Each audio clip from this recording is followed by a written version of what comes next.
ഈ കാണുന്ന മീനുകളെ നമുക്ക് എല്ലാവർക്കും ഈസി ആയിട്ട് ബ്രീഡ് ചെയ്യാൻ പറ്റും. അതെങ്ങനെയാണെന്ന് നോക്കിയാലോ. ഇതാണ് ജാപ്പനീസ് റൈസ് ഫിഷ്. അപ്പോൾ ഇതിൽ ആദ്യം നമ്മൾ അറിയേണ്ടത് മെയിൽ ഫീമെയിൽ എങ്ങനെ തിരിച്ചറിയാന്നാണ്. ഈ ഫോട്ടോ ശ്രദ്ധിച്ചു നോക്കിക്കഴിഞ്ഞാൽ ഇതിൽ ഫീമെയിലിന് ട്രയാങ്കിൾ ഷേപ്പുള്ള ആനൽ ഫിന്നും മെയിലിന് റോംബസിന്റെ ഷേപ്പ് ആയിട്ടുള്ള ഒരു ആനൽ ഫിന്നും ആണ് കേട്ടോ. ഇതിലെന്ന് വെച്ച് കഴിഞ്ഞാൽ ഫീമെയിലിന്റെ ഒരു പ്രത്യേകത എന്താണെന്ന് വെച്ച് കഴിഞ്ഞാൽ ഇവർ എഗ് ലേ ചെയ്ത് കഴിഞ്ഞാൽ ഇവരുടെ ആനൽ ഫിൻസിന്റെ അവിടെ തന്നെ അവർക്ക് സ്റ്റോർ ചെയ്യാൻ പറ്റും. മറ്റുള്ള മീനുകളിൽ നിന്ന് ഇവർ ഈ പ്രത്യേകത വേറിട്ട് നിർത്തുന്നു. പിന്നീട് നമ്മൾ ഇവരൊരു ചെറിയൊരു കണ്ടെയ്നറിൽ ഒരു മെയിലും ഫീമെയിലും ഇന്ന പേര് തന്നെ വേണമെന്നില്ല, ഇഷ്ടമുള്ള ഒരു മെയിലും ഫീമെയിൽ ആയാൽ മതി.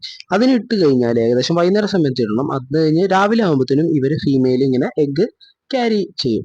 അപ്പോൾ നമ്മൾ മെയിലിനെടുത്ത് മാറ്റുക. അത് കഴിഞ്ഞ് ഒരു മണിക്കൂർ, ഏകദേശം ഒരു മണിക്കൂർ 2 മണിക്കൂറൊക്കെ കഴിഞ്ഞ് കഴിഞ്ഞാൽ ഇവർ ഈ എഗ്ഗ് നമ്മൾ ഈ പാത്രത്തിൽ നിറച്ച് വാട്ടർ പ്ലാന്റ്സ് ഇട്ട് കൊടുക്കുക. അതിലിങ്ങനെ എഗ്ഗ് സ്കാറ്റർ ചെയ്യും.